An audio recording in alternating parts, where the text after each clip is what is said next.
Hello, this is RV Vagabond Jerry, and I haven't done a cemetery video for quite a while. It's kind of hard to find old, interesting cemeteries, but I did find one here in Knoxville, Tennessee. The Old Gray Cemetery, established in 1850. And driving by, you can see a lot of large monuments.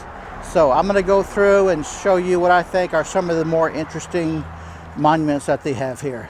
So let's take a look. There's a pretty tall one, and there's one, but look at this one for Gibson. And I can't quite tell what that is on top there. There are inscriptions on each of the other three sides. It's really hard to read, but it's not just for one person. This is like the Gibson section of the cemetery. Here's some more information about the cemetery. I don't know if you can read it with the shadows from the tree here.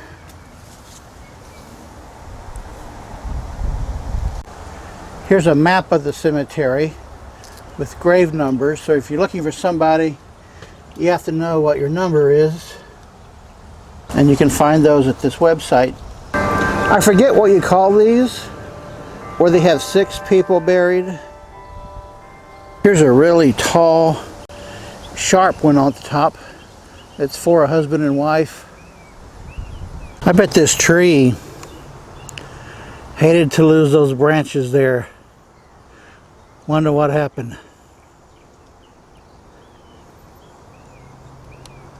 This centerpiece is interesting.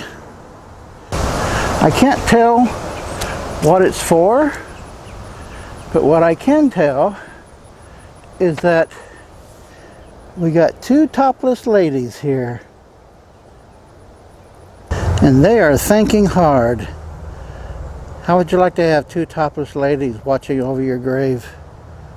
I already have my name and epitaph on my grave site in Texas, kind of similar to the lettering here.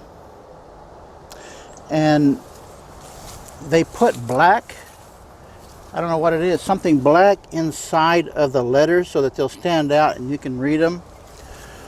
But over time, you can see how it wears down so much that you really makes it extremely difficult to read. You can hardly tell that that says Fisher until you get really up close to it.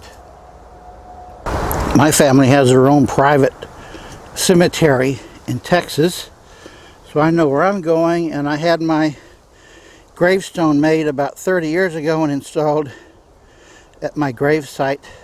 This girl died at only 8 years old, and somebody's got a little stuffed animal here.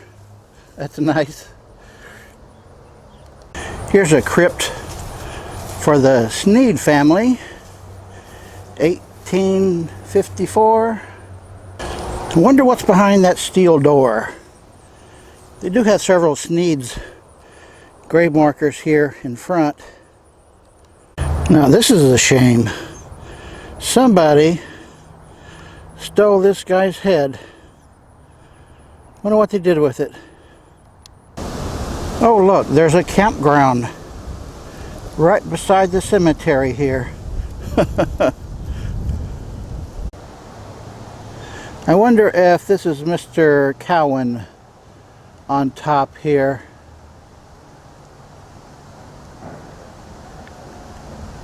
Is that Mr. Cowan? There's all sorts of graves with just really small monuments, medium-sized ones, and big ones. This little square is for the Ross family, and they've made themselves a really nice memorial with, I don't know who this is. It's probably just some statue they picked out. I like these cemeteries where they will let you put just about any kind of memorial you want. So many of them, the modern cemeteries these days, they won't allow any memorial at all that is above ground level because they want to run those lawnmowers right over the graves. I bet the lawnmower guy just bumped into this. Looks like some kind of a vessel that is now destroyed. Here's another one with a nice statue on it. Can't tell much detail in the face though. I bet this was once an all completely bright white, and look how it's become discolored. That's what happens to a lot of them. It takes regular maintenance to keep them clean, and not many people want to do that. This is what they originally looked like, and then after many years they end up like that where you just can't read it. This is a big crypt for just one guy. Part of it is a military cemetery, and here is a memorial to them. It says 1861, 1865, in Memoriam Union Soldiers of Tennessee, 1896. You can't go in the gate here, but I can see here on the wall it says Organization of Tennessee Union Troops Cavalry. So there's another dedication. I can't quite read that. That's a nice Civil War memorial. These headstones are not as uniform as they look. This one has the man's name and dates on it, but some of these just have like X68, X69. I wonder if those others are just unknown soldiers. Some have a stone in the ground, sort of a mass grave for people there. And this one is kind of interesting. Then here are ledgers for a husband and wife.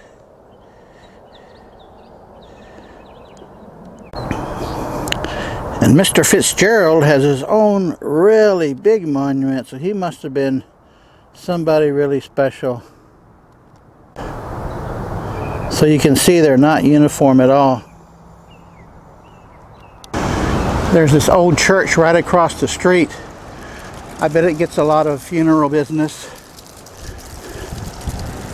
This may seem like a strange thing to do in a new city that you're visiting, but if you find a really old cemetery like this, I think it's interesting. Good day, folks.